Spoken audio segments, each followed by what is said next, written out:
Hi, Linnea. I mean, it's Andreas from one of the tech team, the audio guy. I just overheard that you said something about a video and audio. We have one video in the beginning that we just checked and it sounds good and everything. Is there more videos later on as well?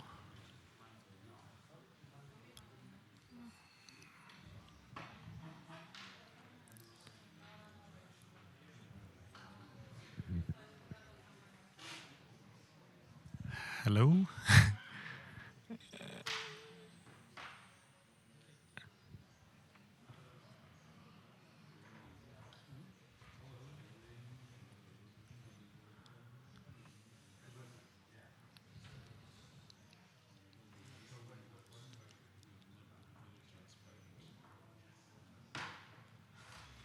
Do you know which slide number it is?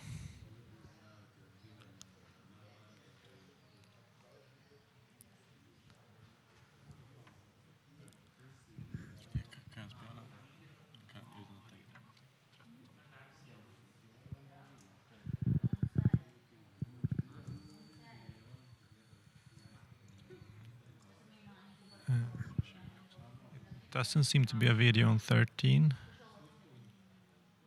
We're checking 20 right now. Okay, it's a small animation, a few seconds, or with a map of. Yeah, we check 13 again to see. Sorry. And both of them are without audio, right? Okay. All right.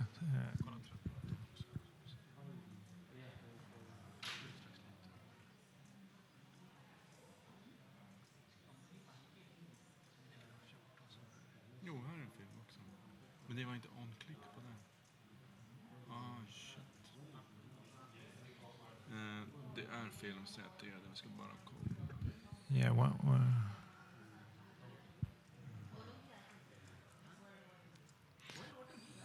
yeah, we'll just check because it wasn't like an auto play, so we're just checking that we can start it off easy.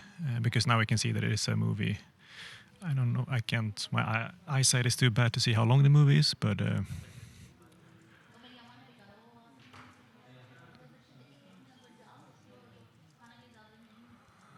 let's see.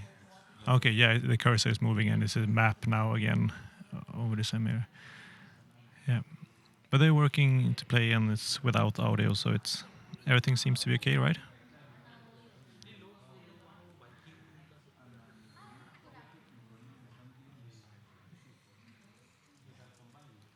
Yeah, no, it doesn't. It seems to be working as it should on our end. Yes, thank you.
Okay. Good. We are going to start. Thank you, everyone who joins the session live in the room. And thank you, everyone who is joining online. My name is Victor Vázquez. I am a senior water specialist in the World Bank. I'm based in Nairobi in the Kenya office for the World Bank. I'll be the moderator in the room. We will also have moderator online, Nusha Tayevi. She is a senior water resources management specialist. She's based in Washington. Nusha, are you there? Can you say hi? Yes. Good morning from Washington, D.C. Hi, everyone. Can you hear me? Very good. Perfect. Loud Thank and you. clear. Thank you, Nusha. Perfect. We also have online Mi Lin, water specialist, also from Washington. Mi Li, are you Hi, there? everyone. Yes, hi, everyone. Very good. Great Good. to be.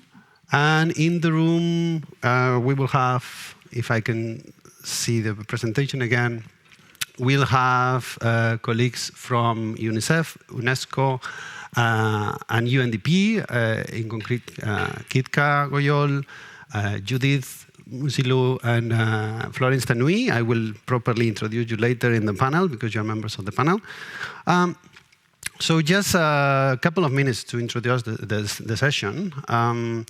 We are talking today about a very ambitious and innovative program that the World Bank is financing in the Horn of Africa. More concretely, in the Horn of Africa's borderlands. This is a story of It's a story of transboundary matters. It's a story of resilience at its core essence. It's a challenging program. It's quite innovative. But today we're not going to talk about the program itself. It's more about the learning agenda that is linked to the program. And we are using a kind of a knowledge into implementation approach. And there are key important research questions we want to talk about. As my boss says, this program is about the last mile of the last mile because of the context where it's implemented. So, and she said, like, if you can do it here, as the song says, you can do it everywhere. There is a very large team behind this program, not only the people joining in the room and online. I think between implementers, partners, financiers, we are more than 100 people in the 3 countries where this project is implemented. We're very happy to have here in the room one of the main doers, the Principal Secretary of the Ministry of Water and Sanitation in Kenya, Mr. Julius Korir. So thank you for joining. We will be interested of listening from your opinions later in the Q&A session. We have an ambitious program in the next 1.5 hours. I think we want to show a video that set up the stage. We will have some presentations, a panel with our colleagues or partners from the UN. We will have a Q&A session. We will have breakout groups. We will have polls. So let's see if we can do this in 1.5 hours. So Florence will introduce the video, probably. Yes, thanks.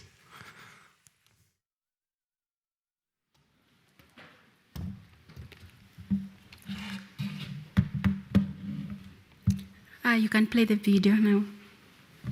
Of Africa, water is an everyday struggle for over 190 million people.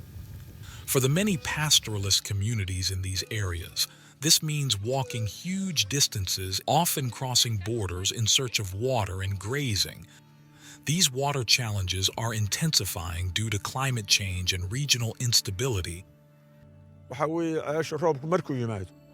oo meesha biyihii ay ka go'aan meel dheeran biyo uu doono jirno oo aroor jirno la biyo lagama maarmo wax biyo la yiraahdo lagama maarmo nolosha bini aadanka waxa ugu xoog badan biyaha wax ka maarmi kara lama arko. The challenge is then how to bring sustainable water supply to these communities. Well, first we must learn the lessons from the past, as the region is covered with failed attempts to extract and deliver water. So we need to do things differently and find ways to build systems that last. The Horn of Africa Groundwater for Resilience program is bringing a different approach by engaging with communities and local governments to understand and mitigate all the risks involved. The program looks at not just the drilling of boreholes, but the actual establishment of water provision schemes. There would be institutions that are held responsible for maintaining those schemes and making sure that the service continues to be provided. The primary purpose is to improve the resilience of rural communities around the Horn of Africa region, to provide a holistic systemic solution, strategic drought resilience boreholes for meeting high demands during the dry seasons. Little is known about groundwater bodies in this region, and aquifers remain largely underexploited. The project is bringing in technical expertise to help countries understand the aquifers and how to exploit groundwater sustainably. Great efforts are put in place to understand the dynamics of groundwater in this region. How much water is available, the depth, the quality, where to drill to maximize chances of success, and how to design water schemes that last. And develop management models that are professionalized and harness communities' organizational strengths. ነገ የሆነ ብልሽት ቢያጋጥመው ራሳቸው ከአካውንታቸው አውጥተው ይጠግናሉ፣ ሜንቴናንስ ይሰራሉ፣ ይጠቀሙበታል ማለት ነው። ስለዚህ በህጉና በደንቡ መሰረት ያስተናግዳሉ። አዌርነስም ፈጥረናል፣ ምንም ችግር የለውም ማለት ነው። Beyond considering transhumans communities sharing water across borders, the project also looks at transboundary aquifers. This is about more than water. It's about trust, cooperation, learning and exchanging ideas, and building a shared future.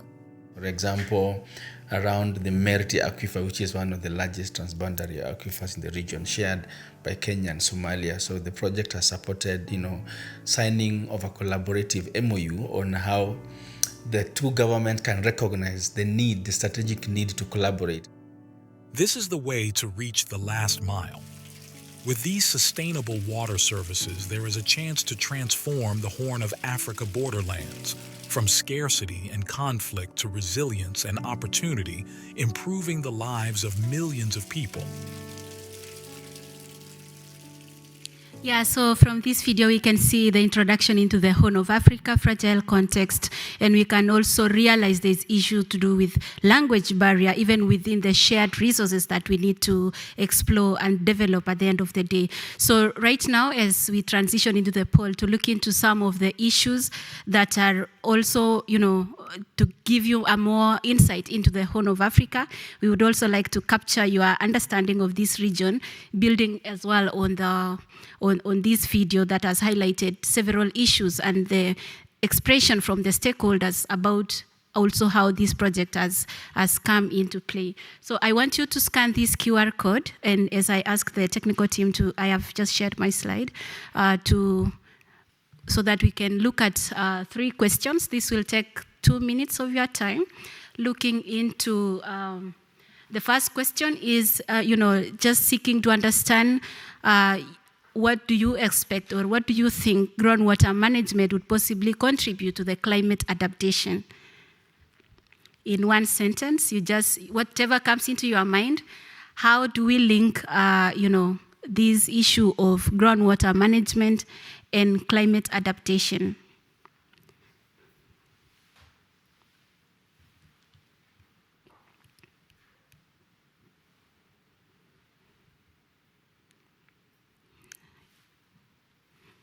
We have data issues, we have improved resilience to communities by reducing stress on surface water resources.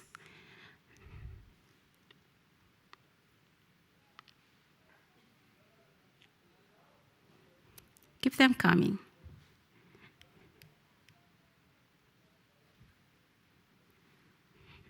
Okay, 10 more seconds as I read out ensuring water security as surface water becomes more uncertain, and that is our reality in the Horn of Africa. Drought resilience, we have issues to do with improving irrigation where this would have otherwise not been possible. And yeah, so keep them coming and we will reflect on them as the session progresses. Let's look at the second question. On this one looks at, what do you think could be the top 3 challenges in the Horn of Africa related to the groundwater management? So list any 3 issues, or you can rank the ones that are listed there. And here we can see the feedback coming in, looking at weak institutional capacity as one of the issues. We have lack of data, which also emerged from the first question. We have poor sustainability of investments, where often investments are lost or they are short-term, and beyond the projects, they are unsustained. And then we have, lack of policy and regulatory enablers to enable also the governments collaborate on different agendas. And then we have issues to do with conflict as well. So, and lastly, so you keep your feedback coming. We will have a session during the breakouts to also reflect on some of these issues as well. So on the last one, we are looking at, we have a number of factors, and we want you to highlight or pick one of the factors that you consider to be the most important for transboundary cooperation on groundwater management. We have a tie between shared and reliable data for now, strong political will and diplomacy. We also have all of the above being the most dominant. That means inclusive governance that goes even into the women and seasonal users and marginalized groups as well. And so the winner of that question is on strong political will and diplomacy, and that is something that is of importance why we are here today. And so allow me to take the stage back to Victor. Thank you very much.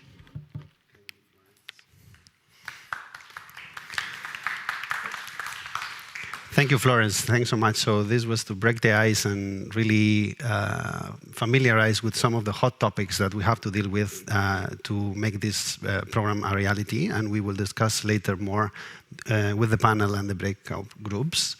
I just want to give a snapshot on the context of the program and what is this thing of the learning agenda. Some of the context was explained in the video, but very quickly, we operate in the borderlands of the Horn of Africa, borderlands being a kind of loose definition, but around those areas with low presence of formal governments, marginalized groups, often a source of FCB or a context, fragile conflict and violence context. The main purpose of the program is really to increase resilience of those communities that are often pastoralist, that have nomadic or semi-nomadic patterns through access to a reliable source, which is the groundwater. The program is very ambitious. It's a 400 million program in these three countries, Ethiopia, Somalia, and Kenya, with also a grant to IGAD, which is the organization that where all these countries sit. It's targeting 2 million people in these borderlands. We believe this is, in many of the sub-regions, doubling the current level of access, which is quite low. It's focusing on sustainability, as I always say, our main obsession in this program, but it has a component on really understanding the aquifers, data sharing, and hydro diplomacy between the countries.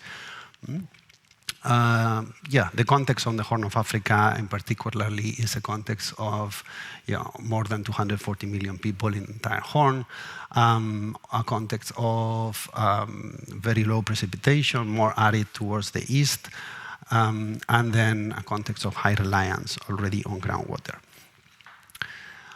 As I said, so the program is transboundary in nature, not only because the aquifers are transboundary on the supply side, but also on the demand side. So these communities, and we all know how these borders were delineated many years ago, sometimes the borders separate same communities, same ethnicities, and these people are traveling constantly across borders in search of pastures and water. In times of drought, which is increasingly more severe, and as the predictability of rainfall is less and less, so it's a larger stressor for conflict and violence. There are issues with the livestock, with the resources, with the water as well. So this is a little bit the context where we have to operate and where we want really to understand the aquifers, but at the same time tap into them and provide solutions that are sustainable and last, as the video was saying. So the groundwater in the region, there's not only transboundary aquifers, there's also national aquifers, is still understudied. So we still don't understand very well the dynamics and how deep and where are the rechargeable areas, where are the sustainable exploitation rates, what is the quality. And it's still largely untapped. So there are not massive developments from groundwater in terms of irrigation and larger consumers yet. So we believe there is still a lot of groundwater there, and it's a big opportunity to understand it and exploit it sustainably. But the risks are not only on the lack of understanding of the source, but are also coming from the actual construction and the drilling, which is a risky activity, as we will see later, because high failure rates, but also on the operation and maintenance, how we build systems that last. What is the management model that we can implement in these challenging environments? And we were going to be listening to that. So the World Bank has put together a program under this approach called multi-phase approach, multi-phase programmatic approach, which tries to build a phased approach and brings flexibility and a capacity to learn as we go and adapt. Right? So we are embedding this philosophy in the program. This is the first phase in these 3 countries. Now we are preparing the second phase where Djibouti is coming in. Other countries might join in larger phases, in other phases. And the learning agenda in the World Bank is always linked to this philosophy of adaptive learning in these phased programs that are scaling up. So we use this approach, what we call knowledge into implementation or implementation into knowledge. It's a kind of applied analysis where we use the data of the project to learn, analyze, and then the conclusions are applied back to the project in adjusting the design, right? These 3 buckets are a little bit the topics we have here for this learning agenda, and it's related to the risks we have. We have risks at the source, at the groundwater, so really trying to understand if you don't drill properly in the right place, you don't get the water. You need to understand where you drill and how. There are risks related to the design, construction, and operation and maintenance that we will talk more about later.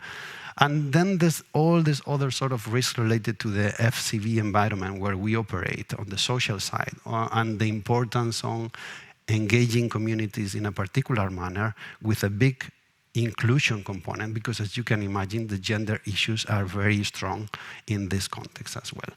So I stop here. I just want to give the word to Milling Online. She wants just to explain very briefly which is the tool that we use to collect data to do this applied research. Because as I say, this is coming from data from the project. The project is in a very remote, challenging area where very difficult access, so we use a very powerful remote monitoring tool. Milling, are you there? Ready? Yes, thank you, Victor. Go ahead. Yes, data is super powerful and much needed for the sustainable groundwater management. As the pool shows, lack of data is also the key issues that we come across when we manage the groundwater resource. In this project, we developed the Management Information System, or called MIS, to turn scattered data into a single source of the truth. Next slide, please. Yes. The most available data here is the georeferenced sites for interventions. The potential sites will be shortlisted, registered in MIS, and undergo eligibility review. Once the site is onboarded, the MIS serves as a monitoring tool, so you can document investment details, field visits, grievance, and other social and environment concerns here. We also document policies and lessons learned for capacity building and future scale up. Next. Here is a short demonstration of the MIS tool. Under the Site Monitoring tab, please go back.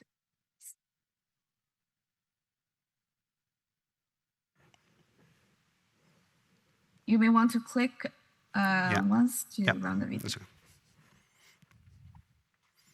Yes, under the Site Monitoring tab, you will see an interactive map. There's detailed legend on the left side. Different shapes represent different intervention types, and the site status is color-coded. For example, the site that fails to pass the eligibility review will be in red and will not be invested. During the review, we will examine different factors to make sure it is strategically important, feasible, and sustainable. In MIS, we incorporate multiple data layers for reference. For example, if the site has too high salinity or fluoride, it might not be suitable for drinking or investment. We also incorporate different climate variables to make sure that the design is climate resilient. For example, here, the drought indicator. We also have the harmonized groundwater maps to show how the water connects across the border. It also emphasizes the importance of water management across the countries. Now let's delve into a specific site. This one in yellow is under implementation. You can see that the field visit information here, including visit notes and issues to highlight. Based on the quarterly report, the completed constructions and the percentage of progress will be updated here in the second section. The investment information section shows the planned interventions and the number of expected basic beneficiaries. At bottom, we also have links to key documents, including contracts, design report, feasibility study, and environmental social management plans. For each visit, we collect photos so others can also quickly understand what's going on site. For example, here you can see an elevated reservoir that is under construction. Now let's check out another site that has been completed, which is in green. So they have similar layout. Here again, a detailed visit note on the top left.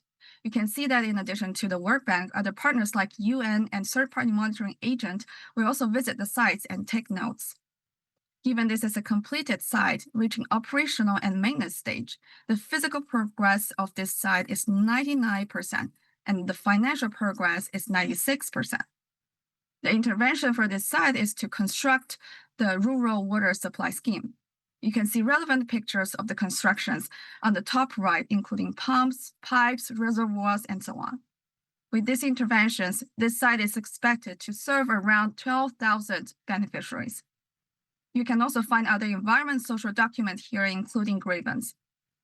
With this tool, we want to make sure our investment is carefully selected and can bring long-term benefits to the community. That's it for the demonstration. Thank you. Over to you, Victor. Yeah.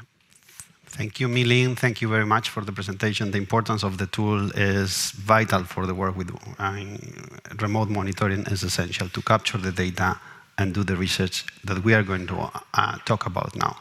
I think Nusha wants to talk about the panel that we are going to have. Nusha, are you there? Yes, I'm here. Thanks, Milin. Thank you, Victor. So good morning, good afternoon, everyone. It's a pleasure to welcome you to this panel, which will focus on the critical role of partnership in advancing groundwater resilience in the Horn of Africa.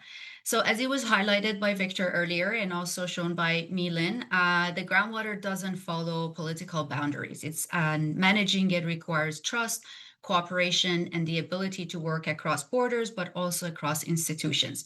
And nowhere this is more important than in the Horn of Africa, where water is central to livelihood. You will see more presentations from the program, and where in fragile context makes collaboration not just desirable, but it becomes essential to have that. The Groundwater for Resilience program has put partnership at its core and as its heart, working with IGAD as part of the program as a regional entity, but also working with bringing partners, UN agencies and governments to strengthen aspects of data system, build capacity, institutional capacity, and really ensuring that groundwater contributes to the resilience and sustainable development objectives at large. In today's panel, we'll explore the strategic importance of these regional aspects of the program, and we will discuss regional groundwater information system. We examine some of the collaborations among regional and global partners and share some applied research on drilling markers, rural water service models, etc. And then we hear lessons from the field on inclusive design and climate resilience approaches. And this is something that Victor also touched on earlier on in the introduction. So together, these perspectives will highlight how partnerships and collaborations are unlocking the groundwater's potential as a shared resource for resilience and stability in the region. And on that, I would like to ask Victor to do a quick introduction of the presenters of the panel, and I will be moderating later and joining in again for the questions and answers. Victor, over to you. Thank you, Nusha. Thank you very much. So let me quickly call to the stage to the members of the panel, our partners in doing this applied research, in working in this project. Dr. Florence Tanui, please. She is a hydrogeologist, a science program officer at the UNESCO Regional Office in Eastern Africa. Judith Musilu, she is a water engineer at UNDP, the Resilience Hub for Africa.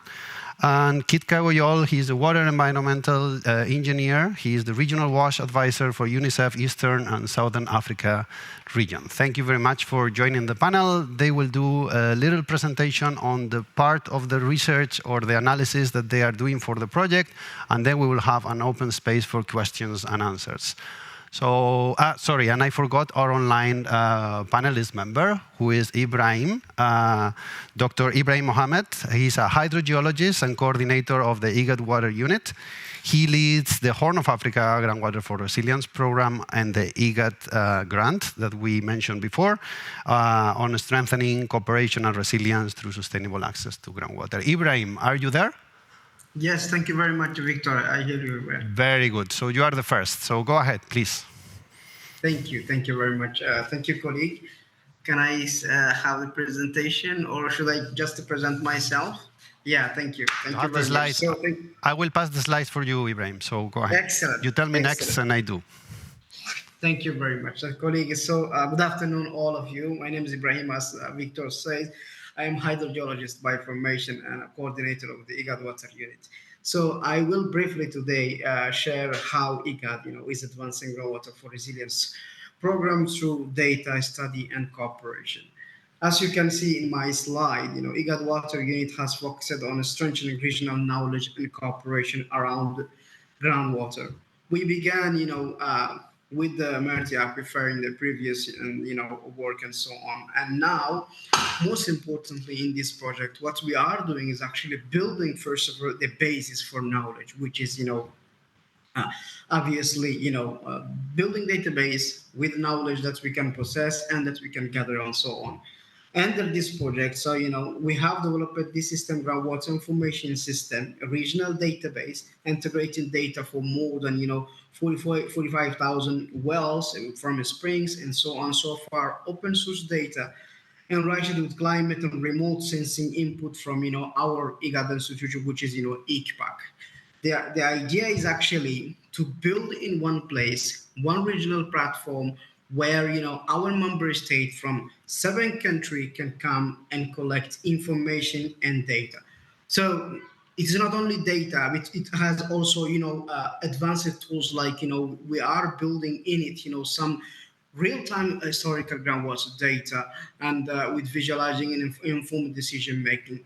And we're also supporting within the system facilitating MOU and so on, and promoted trust and cooperation. Can you go on second slide, please?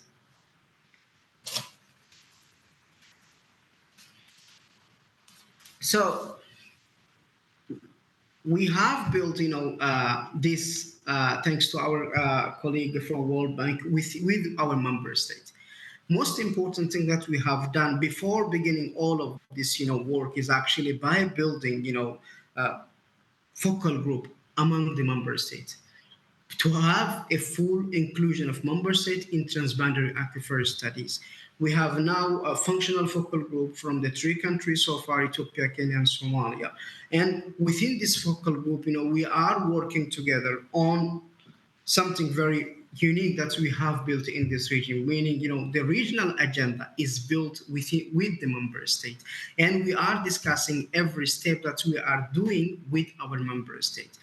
Meaning that, we have developed in this project, we have some feasibility study that we are taking on transboundary aquifer, which is, our mandate as regional entity. So member states are part of that. They are working with us. They are dealing with us in every aspect of this feasibility study. We have a task force that follow with us, all the steps from the inception to the end of part of this. And one of the most important things that we have done is actually Dawa aquifer, which is between the 3 countries, Kenya, Somalia, and Kenya, so in Ethiopia, we have also Shabelle, which is between Somalia and Ethiopia. We have Northern Basement Aquifer also, which is between Kenya and Ethiopia, alongside of other studies like, joint regional studies. And we are providing, as I say, evidence-based, scientific evidence-based. Working together on this study allows country to build a common understanding of shared knowledge, shared aquifer. That's common ground, build the trust. Our reason to exist in this project is just to build the trust among member states as regional entity. We have no country. So what comes from that is actually the most important thing that we are doing is actually the Merti aquifer, which has been studied during the previous project, which is the Horn of Africa Groundwater Initiative, is actually the living example of what this, cooperation. Merti aquifer is basically an aquifer between Kenya and Somalia. It has been studied during the first phase of Groundwater for Initiative, and now, after feasibility study, the two countries came together to build together something unique, rather, that they want to build a joint, cooperation for this aquifer. So this is, as I say, a living. It's based on formal study, and all of the idea is actually to establish a legal and institutional framework for joint management. It will define the rights, the responsibility, and obligation, ensuring that accountability. This MOU for us is an example, is a model. Sorry. So after that, we really want to build that. So let me stop here. In conclusion, shortly, what I want to say is actually IGAD approach is very simple: data, study, trust, and cooperation. Thank you very much. Thanks so much, Ibrahim. So as Ibrahim was saying, IGAD is the part of the program that is the glue that brings all the countries together in these discussions of this word that we always use as hydro diplomacy.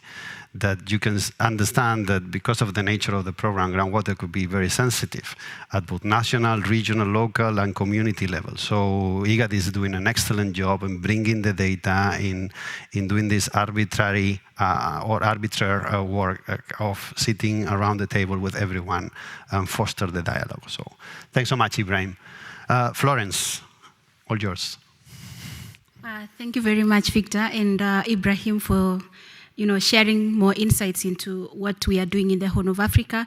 Just adding into what Ibrahim has presented is on the development of the groundwater information system, where UNESCO came in also to support in 3 particular levels. And the first one was looking at, supporting them with technical support in terms of looking at a consolidation of the groundwater data and developing an inventory that would feed the data sets of groundwater into the groundwater information system. And with that also, some of the lessons learned we had was the level of documentation on groundwater data is quite limited. And this is something that we look forward to, getting to be improved in the future, and also getting the stakeholders being able to utilize the data also for decision making. On the second level of our support was on the data sharing, which is there is no elaborate data sharing frameworks within countries, even as we have shared or transboundary aquifers, which are mostly utilized by the communities in the fragile context, as we saw on the video. And what we have done from UNESCO is to develop a roadmap for the data sharing protocol. And so this came as a request by the member states to have this in place to allow for the transboundary conversations to begin. And for that reason, we have also, highlighted some of the case studies that have, being implemented elsewhere to facilitate data sharing on groundwater and to help the IGAD region visualize how such data sharing protocol will facilitate, better groundwater governance in the region. And also we looked at, strengthening the capacity, where we see the need to develop capacities from developing hydrogeological expertise and also, data managers to be able to have, proper documentation of the groundwater data. And beyond that is, a user needs assessment that was done, which feeds into these three categories of support, where we needed to find out who are the users of this groundwater data, and how and what do they need when they want to visit a dashboard, and also, various issues on capacity needs that came up as part of the user needs assessment. And this will inform not only what IGAD has done, but the long term, how how the data sharing needs will be in the future. So if we can move to the next slide. Sorry.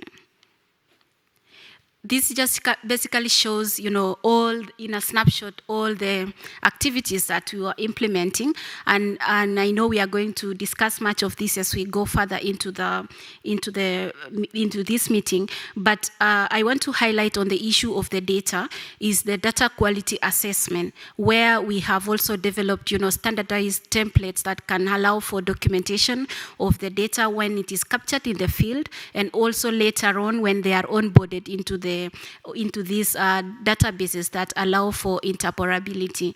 And on another level is on harmonization of the maps, where, as we understand, and I think it was clear from Nusha's comment when she said groundwater goes beyond the borders, same with the geological maps and the hydrogeological maps, but we see naming of geological formations differently across the national borders. And what we have done is to harmonize, to have a regional geological map so far at 1 to 5 million scale, and we will soon be releasing 1 to 1 million scale for Ethiopia and Kenya, and for Somalia we will have 1 to 1.5 million scales as well. And even in the future, this region really needs even more finer maps to allow for, to enhance how that groundwater information can be visualized alongside the geological information, and this will widely improve the decision making. Thank you very much. Thanks so much, Florence.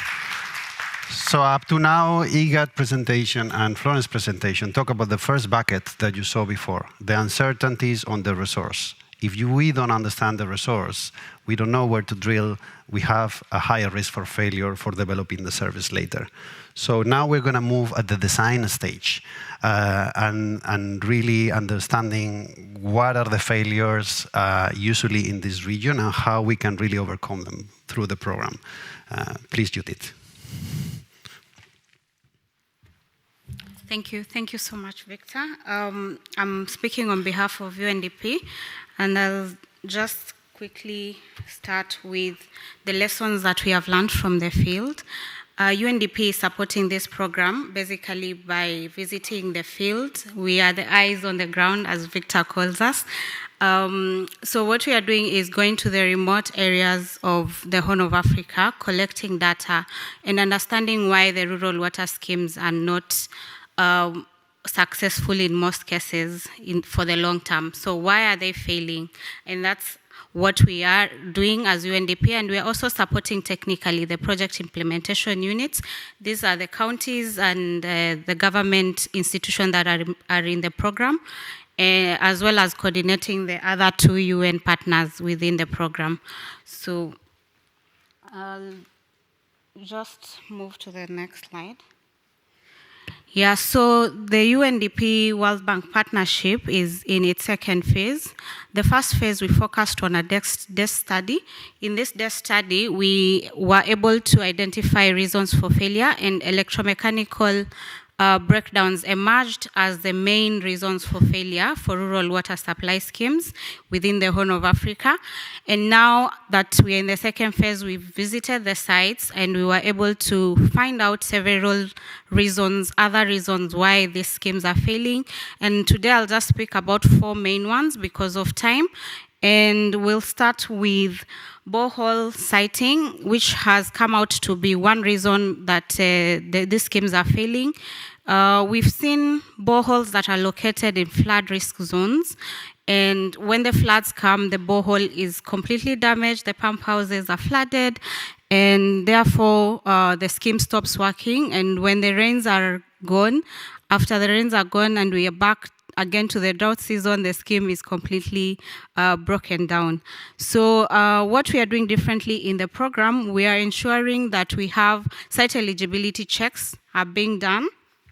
And here we are focusing on ensuring that we provide flood protection for boreholes that are sited close to rivers or flood zones, as well as also undertaking hydrogeological studies, which focus on understanding the aquifer characteristics, from which now then it informs better siting of boreholes in the future for sustainable investments.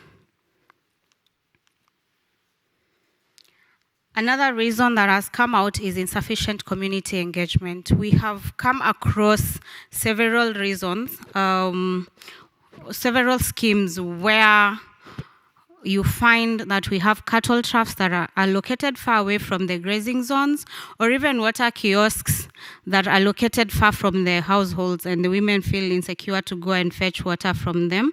So the scheme is currently, what we are doing for the Horn of Africa Groundwater for Resilience scheme is basically focusing on design review that involves the community, engages the communities to ensure the location of where we are locating our water kiosk, where we are locating the fetching points basically is in line with what they need. So with that, we have an E&S screening process. This focuses on environmental and social risk assessments, as well as design feedback loops. We have done the designs, then we go back to the community together with the county government, and we refine these designs according to what they actually need. And then also we have a mechanism that we've put across, which is the grievance mechanism, which will be a real-time mechanism where the communities can report any issues that they see and the issues that come up during construction. We've also observed gaps in design for existing rural water schemes in the Horn of Africa, where you find that design has been done for different components separately, and even sometimes the funding is also done separately for the borehole drilling, for the installation of the solar panels, for the provision of the pumps and generator sets. Everything is done by different people, different donors, and so they do not really integrate well. And from this, you find fragmented situations where things are running differently. The pump size does not match what the solar system provided is. And for this, we are looking at, in this program, we're looking at a holistic kind of approach, which James talked about in the video.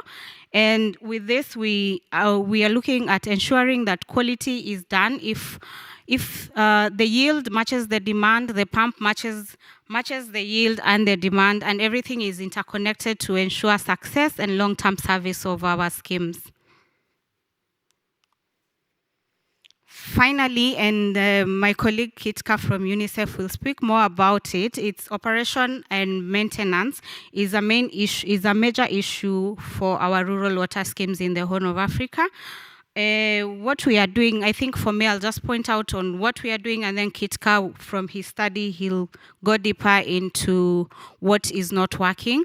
So for us, we are piloting several schemes that have been selected for each county, and we are piloting an O&M model that focuses on transparency, on tariff collection. Currently, the situation is that we don't have a standardized tariff where people are able to pay a standard fee. And so with that, we are looking at transparency in tariff collection, as well as also training the local operators and to ensure just sustainable service delivery at the end of the day. So we are not just drilling boreholes and walking away, but we are focusing on ensuring that the schemes that we do are resilient, both from a social aspect and also from a climatic aspect. And all the schemes are going through screening to ensure that they're climate resilient, and several variables are being looked into, from the aquifer characteristics point, where we look at the water quality, the water quantity, the yield, the safe yield of the borehole, as well as to the level of having meaningful engagement with communities, women and vulnerable groups, and ensuring their needs are met, to having assessing demands that come in influx, and I think Victor pointed on that. During the droughts, we have migration to where the water points are, so considering that demand as well, and also looking at monitoring of our boreholes to ensure that they are being run and not overpumped.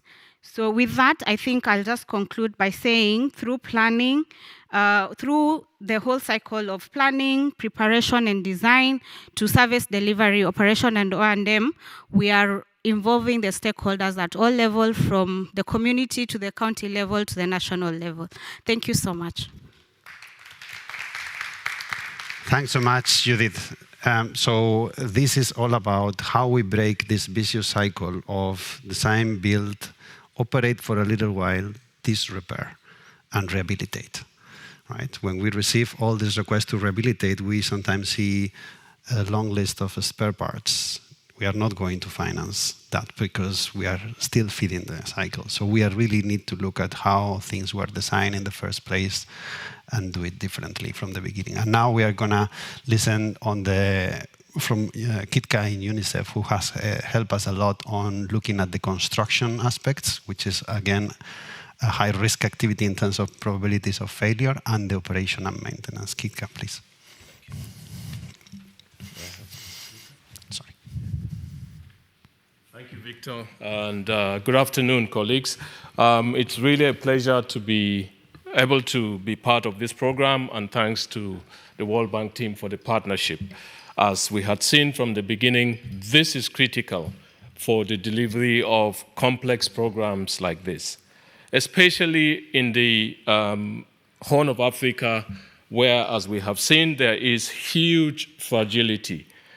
And so the work that UNICEF undertook is on applied researches to look at the landscape for the groundwater drilling and how to develop the groundwater and make it available for the community to use. And the second aspect of the research was on the rural water supply management models. These researches were undertaken separately, but I will make a quick summary of the key findings in terms of the groundwater drilling and development. The key issues and some of the bottlenecks that were found are categorized under these 4 topics of policy, capacity, management, and drilling costs. Now, under the policy, it is clear that the frameworks for the groundwater exploitation and development are very weak and, in most cases, non-existent. In terms of capacity, there is lack of standards. The supply chains are very weak. Technical standards for drilling are very, very poor. And also the presence of the right equipment and accessories to really exploit this groundwater, especially where it is very deep, is also lacking. Now, in terms of the management of the drilling itself, we have seen that the procurement practices are fragmented. There are a lack of databases and information that will help in exploiting groundwater effectively. One thing that was common across these countries also was the fact that the cost of drilling was highly very varied in all of these countries. Now, what we summarized in terms of recommendations to go forward are: 1, in the context of the Horn of Africa, security is very fluid. So there has to be ways and means of managing it because of the impact that it has on the assets that are being brought into that area, especially by the private sector, but even by the project that is ultimately handed over to the communities. Now, in terms of the drilling practices, there is need to really strengthen procurement by having some of the works given out as lots. Regarded to this also is the issue of quality supervision, which is in most times lacking. The same with the issue of frameworks. We need to really strengthen it, establish them, and related to that also is the issue of the management information system for databases on groundwater in the region. For the rural water supply management models, one thing that we found is that successful models of rural water supply models without any risk of long service disruptions were very few. Also related to this is the fact that technical service providers and private sector managed systems are essential if we want to sustain services in the borderlands.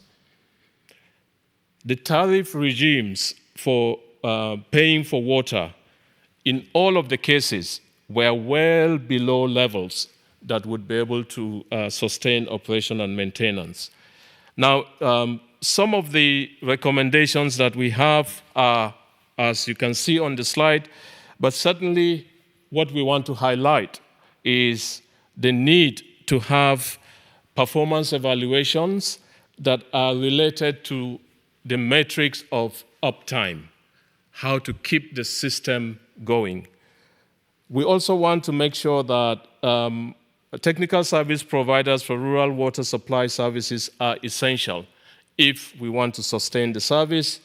And we want to also see that there would be a mind shift to investing in infrastructure towards also investing for operation and maintenance services. And revenues should be ring-fenced for major replacement parts, because if we only go about with the routine operation and maintenance, whenever there is a major breakdown, it becomes really difficult to be able to raise the funds to replace these essential parts. Thank you very much. Thank you very much, Kitka.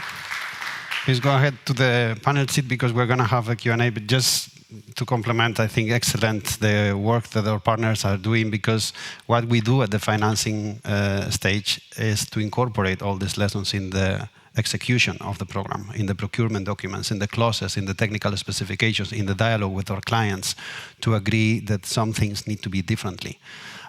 So Nusha online, I think, will introduce the Q&A session with some summary of the panel. Nusha? Yeah, thank you so much, Victor, and thank you to all the panelists for sharing this valuable insight. I just want to come back to what I mentioned earlier, the introduction on the importance of collaboration and how, and it was also presented by each of our panelists on how collaboration is really at the heart of the transboundary groundwater management in the Horn.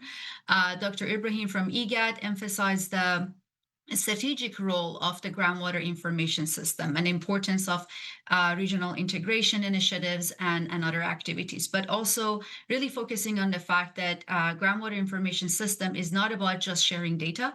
It's about trust building, and it's about collaboration among the member states on moving this agenda forward towards sustainability.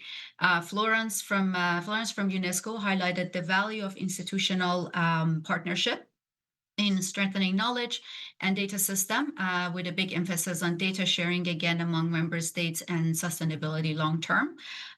Thanks to Kitka from UNICEF for sharing the applied research on drilling markets and rural water operation and maintenance, and really showing us how evidence can guide practical solutions. And this is what we need to have on the ground, which comes to the presentation by Judith from UNDP, reminding us the importance of climate resilient design, because where projects can have shortcomings and shortfalls is during the implementation and after everything is completed. So we have to ensure that at the design stage we have everything embedded into the program, and particularly when we're talking about fragile contexts and emphasizing on the lessons learned from the field.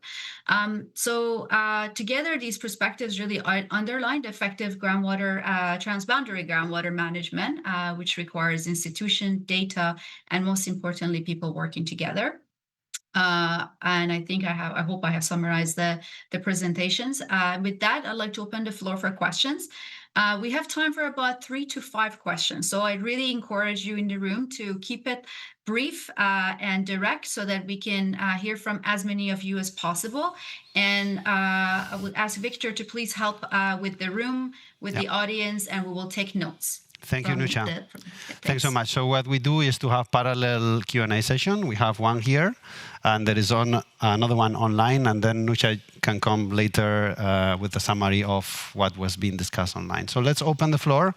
We have 10 minutes for questions to our panel on the work they're doing. Please, we have mic, right? So we can, yeah, I can give it. Oh, okay. Okay, so then maybe we'll keep that one. Do I have a question here? Thanks. Thank you for that good presentation. I'm Gladys Wekesa from the Ministry of Water and Sanitation in Kenya. We participate in the project at transboundary level. I appreciate the presentation, but there are issues that I would like to raise with regard to the key issues and bottlenecks identified in drilling of groundwater. I think when you're presenting issues for transboundary projects, we need to look at country by country because we are at different levels of policies. So when we lump them all together in terms of policies, we know that in Kenya, I'm sure my PS is here, he will support that we are much ahead in terms of permitting. So what is that identified there as a bottleneck may not be a bottleneck to Kenya. So I think we need to clarify where the bottlenecks are by country. I also need to understand whether, because we have this initiative at transboundary level, and also we have another one under the same project at national level. So on issues of sustainability and UNDP, what you identified in terms of hydrogeological surveys, are we doing the same for national level? So that at the end of it, it's the same communities that are benefiting from the project. Thank you. Yeah, thanks so much. You want to answer? I think we can answer as they come. Yeah? Kitka on the drilling? Yes. Thank you very much for that observation, and it is well noted. As you rightly stated, it's a regional program, and under the summary report, we have indicated, yes, it's fragmented, without going into the details of saying which country is at what level, but we also have country-level reports that indicate the different levels at which the different countries are. So the point of where Kenya is definitely is a lot more advanced than other countries in this study. And once the report is available, we'll be able to see where those different levels are. So thank you again for highlighting where the status is. Yeah. Thank you. And there has been workshops at the country level to discuss the results, right? Definitely. Well. Yeah. We've had lots of sort of back and forth validation meetings and discussions with key stakeholders at the country levels, and this is well captured in those specific country-specific reports. Okay. Thank you. Yeah. Okay, thank you. I'll answer on the sustainability part on the hydrological studies. Thank you so much for that question. Yes, we are doing it at a national level first, actually in collaboration with the Water Resource Authority for Kenya, and I think for Ethiopia and Somalia as well. So yeah, it is at the national level, and then of course once we decide to develop a certain scheme, then we'll go into the detailed study for citing that particular borehole. Thank you. Thank you so much. More questions? Yeah. Okay. What is the mic? Hi, thank you for the presentations. I noted with interest that you were describing how the tariffs are similar so far across the different areas, but also that those user payments are below what's needed to sustain the services. So I was interested in understanding how you envision working towards some way of sustaining these services if the tariffs remain where they are, or sort of what is envisioned, and if it's the same in all of the countries, or if it will be adapted in different ways, and why. Great. Thank you. Yes, indeed. As we stated in the findings, they are below what is needed to ensure full cost recovery, so to say. So the way forward, I think it's first undertake business plans and to understand the total full cost of production. But as we know, the idea behind these programs is to reach also the most vulnerable. So how do we balance this? Again, within the sector, we have seen how sliding scales have been applied to tariffs, where there are different rates for those that have household connections or those that are able to move from their households to go to a water point to collect. And again, communities have ways of identifying who within them is slightly better off than the other, and they could pay something higher than the others. So that way then the full cost is balanced out. But certainly there has to be a shift from where they are at the moment, because the key problem with this is if that large component is not able to be replaced when there is a breakdown with a pump, for example, after its life cycle, then the entire scheme breaks down. And they would now depend on budget subsidies to be able to buy that and replace. Yeah. Thank you. Thank you. More questions, I think? Yeah. PS, please. Go ahead. Thank you. Mine actually has been sort of answered in a way, but I just wanted to reiterate the fact that this program is transformative in its design. But what we've discovered as we were going through the identification of locations where to locate the water system is that, and this is to the development partners, especially the NGOs, the communities have been made used to free things. So when a system fails, they leave UNDP, they go to UNESCO. And then when that fails, they go to World Vision. And so you'll find in a village, there are like 5 boreholes, all of them failed. And that is what we discovered when we were running out the implementation of the Horn of Africa. So the issue of sustainability, the community owning, and then putting in, we normally say putting the skin or putting your money where your mouth is. And I think this is an area that as we continue in the implementation of this program is how do we build ownership? How do we build sustainability so that when the system fails, it is the community themselves going ahead to repair. Otherwise, they'll go to the next development partner or donor or NGO saying that our system is down, we are suffering, come and drill for us. Yes. And or they don't even disclose that they already have a system.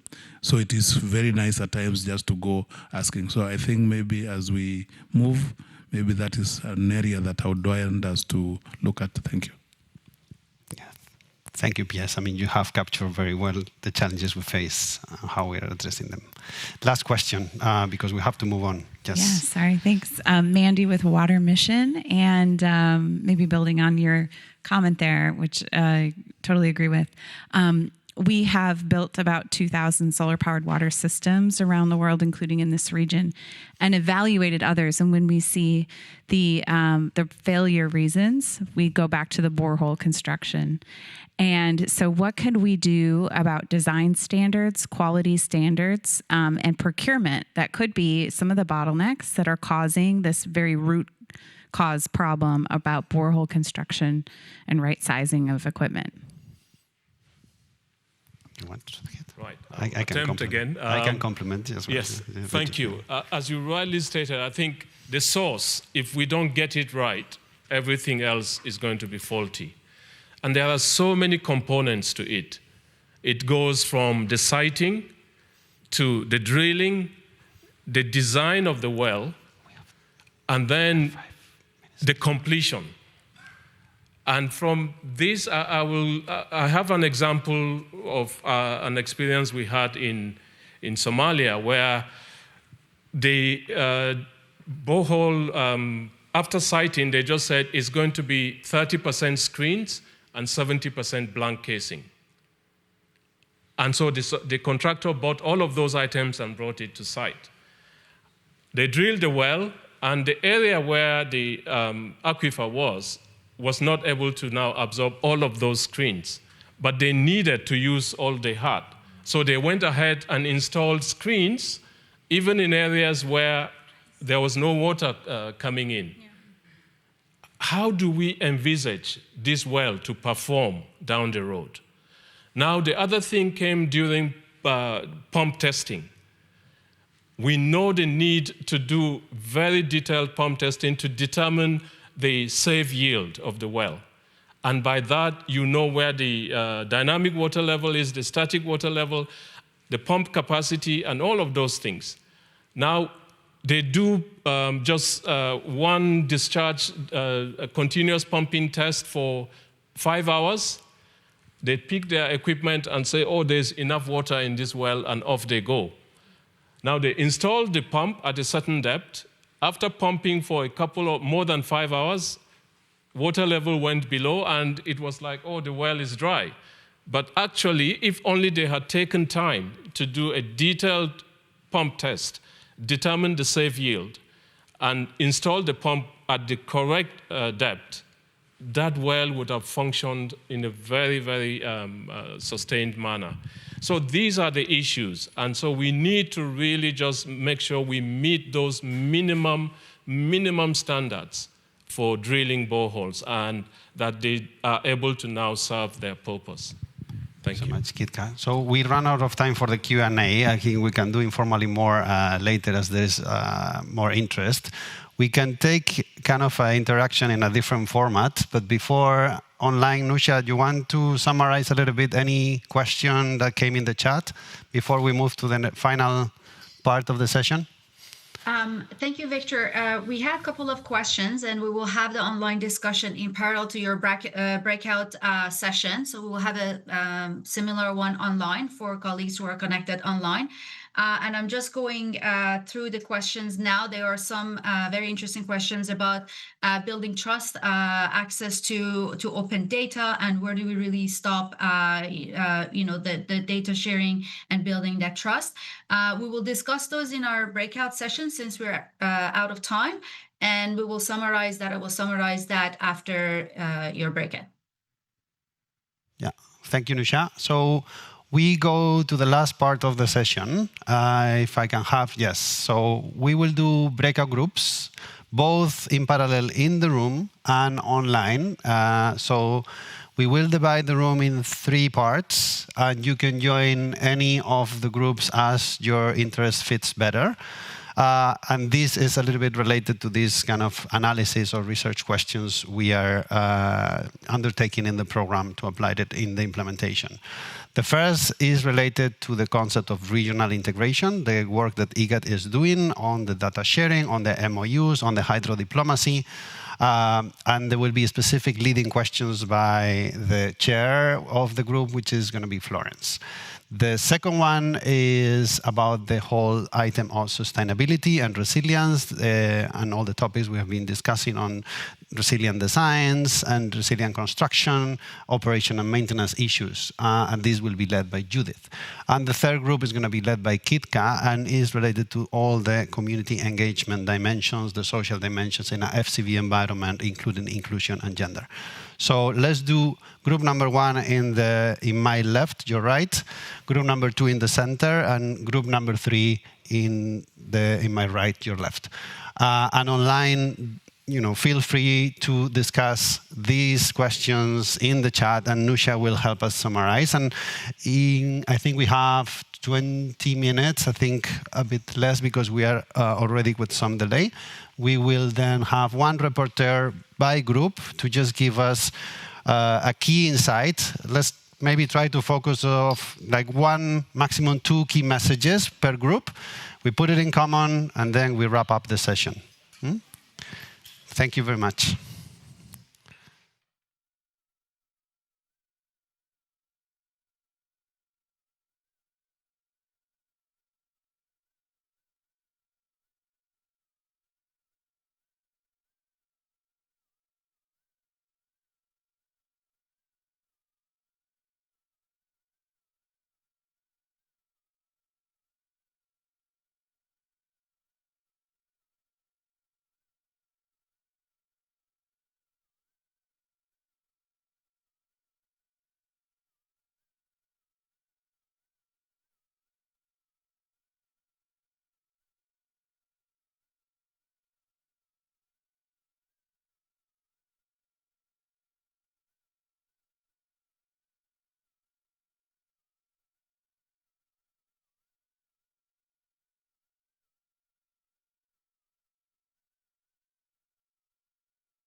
It's colleagues, 2 minutes.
Okay, colleagues, the time is over. We have 9 minutes. So we will wrap up. Sorry, we need to wrap up. We have 9 minutes to close the session.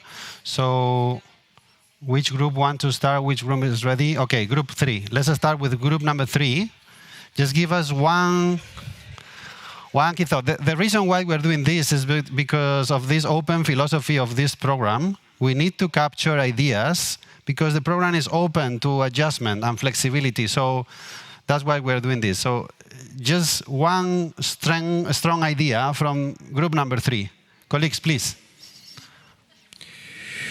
Yeah, couple of well, there were some aspects discussed here, and from one sense, the awareness in around groundwater, what it means, how it works, it's something to work with at the community level, meaning that also the awareness about the environmental limits of what's going on.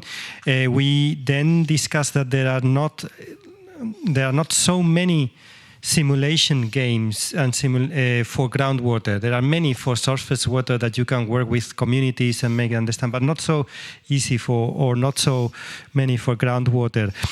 Apart from the awareness side, there was the aspect of behavioral change. And looking for internal allies within the community, but also the risk of, for example, if you make the communities aware that this is a transboundary resource and the communities are confronted already, this might weaponize the aquifer even more. So there is also a trade-off there. And another thing is that we should invest as much as possible in managing the potential risks before the risk happen, so that you can set with the communities rules and understanding each other before the difficult situation comes, and not already when you have the crisis on the face. Thank you. Oh, that's perfect. Thank you very much. Excellent points. We were taking notes. My boss used to always use this concept of barefoot hydrologist in the communities. They also need to know the groundwater, right, at the community level. Very important. Thanks. Group number 2. Thank you.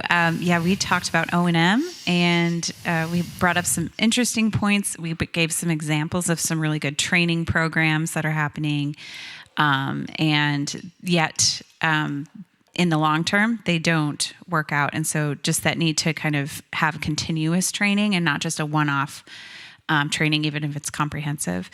A second point was that from the beginning of the project, thinking about the O&M plan and really including the tariff rate and understanding what those OPEX costs are in the long run will really help you understand which management model to use for whether it's community management or maybe there's private sector options or circuit rider models and things like that. And so again, starting at the beginning and really trying to get away from that fragmented issue to having one large project plan, one scheme plan that looks all the way through O&M for many, many years after the project. I think that was it. Yeah. Okay. No, that's excellent. I like the idea of discussing O&M from the beginning, right? We've seen cases where they only start studying after the construction is done. It's not the right moment. Thanks. Very good. Yeah, so this is group number 1, where we are looking at regional integration and hydro diplomacy. And our first question was looking at how regional platforms like GWIS can be more trusted and useful by the governments. And the team here suggested that the data sharing framework during the development stage need to be more inclusive and more of driven by the countries, and also identifying both technical, institutional, and legal matters on water. And then another issue was in the infrastructure rollout. The countries may choose to have, or the IGAD region may choose to have backup servers at the country level, and also have data support of data managers from the country offices who can help upload these data sets. And also one which was more important is countries themselves contributing data to the GWIS, and for that reason it becomes a motivation or a motivating factor. So we got an opportunity to look in brief on our second question, where we were looking at data sharing as an entry point for building hydro diplomacy. And here the team has proposed a top-down approach, because data sharing is more of political issue than the technical aspect.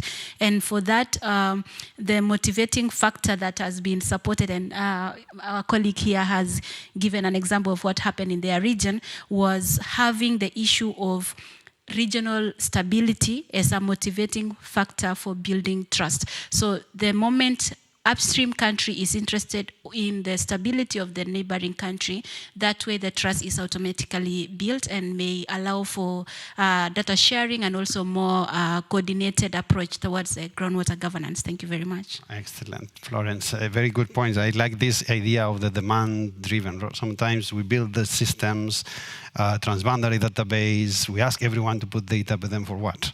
So the countries need to know and feel the need, because there are certain decisions that are taken at the transboundary level because of the nature of the resource. So it's very important. Thanks so much.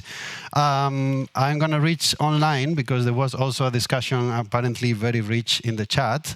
Nusha, are you there? Can you give us a few insights of what happened online? If any interesting thoughts? Thanks, Victor. Yeah, I'm just going through the chat. Unfortunately, as a speaker, I did not. Oh, sorry, camera's off. As a speaker, I did not have access to the chat group. Feedback for our colleagues at CIWI for this, but I'm just quickly looking at some of the question that it was raised. There was question about data and trust building between the countries. I just wanted to quickly highlight that the presentation that it was by Ibrahim from IGAD on joined for the groundwater information system. We use open public domain data, but satellite imagery, climate records, and regional geological maps, but we don't really stop there. We have other regional activities, the joint regional study, the JRS, that is also being led at the regional level by IGAD, that focuses on harmonized method to create shared evidence-based results, and looking at sharing data and on regional recharge estimation. And this is where all the member states participating in the program are putting their data as part of the agreement to be shared for the regional studies. The same goes with some of the agreements and the MOUs between the countries on feasibility studies on transboundary aquifer management and just transboundary aquifers that we're doing on Merti there, and there are 2 or 3 other feasibility studies that are being done. There was a question regarding blue-green water. We do have, I think, one of the participants in the room, sorry, I cannot see the participants mention about how, though this is a regional program, but a lot of the policy and the work that we're doing is at the country level. And it is true. A lot of the implementation is happening at the country level in coordination with other countries, neighboring countries. And some of the activities implementation that we're doing, for example, in Ethiopia, we do have a MAR study, which focuses on nature-based solution to strengthen conservation, sustainable use, and recharge of priority aquifers in the Horn of Africa borderlands. So these are some of the activities in parallel at the regional level that we're doing at country level. And I think I'm just looking at the chat quickly to see if there were any other questions, but I just want to also invite my colleague Milin, see if she has anything else from the online chat that she would like to add, because she was also following the conversation. Thank you, Nusha. I guess we are running to the end of the session. I think we're good for now. You have captured most of it. Thank you. Thank you, Milin and Nusha, for capturing the discussion online. I think that those points complement well the discussion that happening here. So the project has some even piloting activities. We talk about rural domestic water supply, but we are piloting irrigation in south of Ethiopia.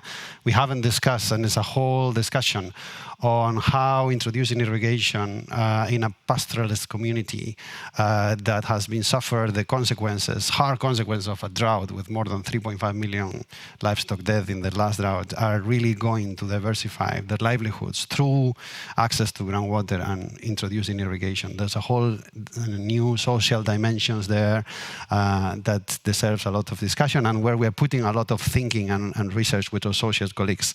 But maybe that's for the next stage, and the project is still young, and I think we will have a lot of more lessons learned maybe in a future session. I think we welcome the ideas. As you say, we are a sponge to absorb those ideas, and there is room to incorporate them in the project design and implementation. So thank you very much. It was a super good discussion, and hope you have also enjoyed. Thank you.